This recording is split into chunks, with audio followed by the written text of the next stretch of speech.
Yeah, so yesterday we obviously experienced a significant fire here at the former Centennial Mills structure. The flooring members throughout that entire building is what really kept the shell together. We've got 7 floors of really heavy timber flooring. This building was built 116 years ago in 1910. So what we have are 20-inch thick, heavy timber members that were the flooring. It was an incredible web of very robust structure that was consumed by the fire to the degree that now all the floors have collapsed to the bottom, and that web of flooring is gone. So we now have that flooring in the base of this now large chimney, if you will, with hot spots occurring. We aren't able to enter the structure due to the dangers that would provide our members and the fear of the structural collapse. So we have our members 1.5 distances away from the height of the building just to ensure our safety, and we're putting water into windows and doing what we can to address these hot spots. There's no real concern about anything unless we get a significant wind that gets those hot spots really glowing and getting active. Then we have those firebrands or embers floating out the top of the existing chimney and then landing in another spot, like this field, this vegetation on the top of this roof. That's where our big concerns are. That was part of our concerns yesterday. We had an Alpha, Bravo, Charlie, and Delta division, one on each side of the fire yesterday, so each side could be addressed intimately by a small workforce and communicate that to the chief officer that was commanding the incident. They added a wildland division. We responded with 2 brush rigs to address these spot fires in the wildland sense. We had members taking their structural firefighting clothing off, putting on their wildland firefighting clothing so they could appropriately, safely mitigate these smaller spot fires, because running around in your structural gear is, one, difficult and pretty hot, right? So we were changing at a moment's notice. Heck, we had Fireboat 21 available in the river to act as a pumping agent to pull water from the Willamette, run it up hoses, and provide water if needed. Fortunately, the Water Bureau was very successful at getting us enough water at this particular location by adjusting the grid, so we had enough water to flow out of 3 elevated master streams, and all we did was sit back and act defensively to reduce the flames at the scene and really hyper focus on those firebrands or embers that were floating around and really causing potential danger to the community. We were pretty lucky yesterday. There was a decent breeze that we have going right now, that none of the smoke was like focused into one particular building. You have these large, tall structures around. If we had a wind that just blew the smoke into that particular building, then we have like concerns of the respiratory health of the occupants of that structure. So fortunately, it was dissipated nicely. It's unfortunate that this iconic building has seen such a tragic fire.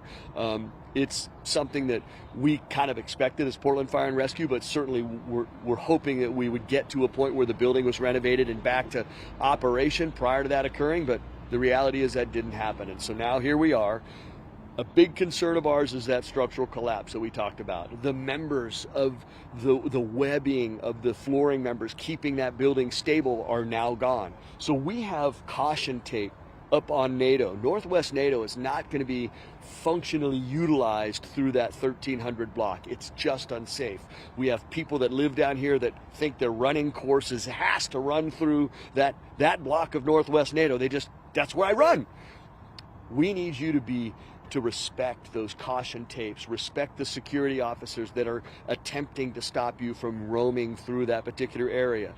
If this building collapses, we don't want anybody in the area to be in that potential danger zone. An additional part is that giant water tower that sits atop. When that comes down, if that doesn't flatten itself and stop where it is, that cylindrical object will roll like a bowling ball. So even being out of the collapse zone doesn't necessarily mean you're entirely safe if that thing's running down the street at you like, I don't know, like Indiana Jones, right? Running away from the big concrete ball. We don't want that. So please be respectful. Understand that this is an inconvenience for all of us. We don't like the reality that Northwest Naito is going to be closed for foot traffic and vehicular traffic. But that's for the safety of our community. That just simply has to occur. And that's an undetermined period of time. Today, the Scappoose Fire District is bringing out their drone. They're going to fly the drone throughout the structure to provide a 3D imaged map to our fire investigations unit as well as the city building engineer to, one, start looking at cause, two, also structural stability, to move forward with the safety of the community and what's going to happen to the building. It may need to be brought down. It may show that it's still strong enough that it's not a concern. But we just don't know that yet. No cause. We don't have any idea of the cause at present, no. Talking about Naito Parkway being shut down, there are quite a few cars still down there, but I've had a few people come up to me asking why the city's not moving those. Is it just a danger to get a tow truck in there? Yeah. What if, hey, that's my car, I need to go get it. What if the building went right at that moment? So human life is very important to us. That is our primary focus for public safety in the city of Portland, fire, police, whatever, is the safety of the humans that we have within our response areas. So due to the potential danger, we can't have humans in there. Owners of the vehicle, operators of the tow truck, us. So it's an inconvenience, but out of an abundance of caution, we'd much prefer to see that vehicle sit than have somebody attempt to get the vehicle and be in harm's way when and if that happens. If it doesn't collapse on its own today, will it be demolished today? Today, I would be very surprised if we were going to see any action on the actual physical structure of the building. It takes quite a bit of time. We, Portland Fire and Rescue, are currently with PBOT, have the scene secured. We will need to transfer that scene to the owner, and then the owner and the city building engineer in the city will then have to go through a plan on what occurs. All that is dependent upon the actual stability of the structure. As I said, after Scappoose maps it and the city building engineer gets a view of what the interior is, they will have a better idea of how dangerous is this situation. That's years of school. They're real smart. They're going to figure that out, right? We can't figure it out. Can't figure it out from a football field away, right? We can't get that close. We do have the ability to get a truck decently close that the bucket can give the city engineer a better viewpoint, and if that's needed, we will do that. But gaining access to the interior of this is unreasonable expectation.